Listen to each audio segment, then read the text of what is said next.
Joana, fatkeqësisht bilanci është i rënd, kemi 2 viktima, 5 persona të plagosur, nga të cilët raportohet se prej tyre ka edhe persona të plagosur rënd. Çfarë ke mundur mësosh diçka më tepër lidhur me gjendjen e tyre shëndetësore? Po,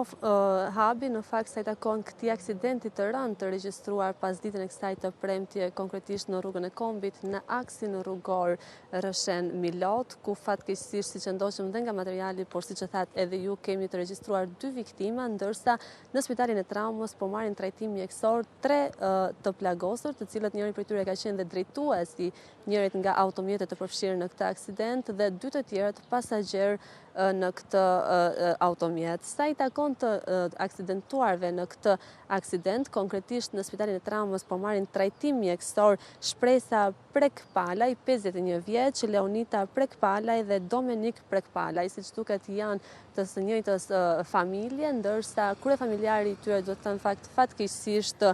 Franush Prekpalaj, 57 vjeç, ka ndëruar jetë në spitalin e traumës për shkak të plagëve të marra të rënda në këtë aksident. Pavarësisht përpjekjes së bluzave të bardha, ka ndëruar jetë në spitalin e traumës, nuk ka mundur të mbijetojë. Ndërsa 3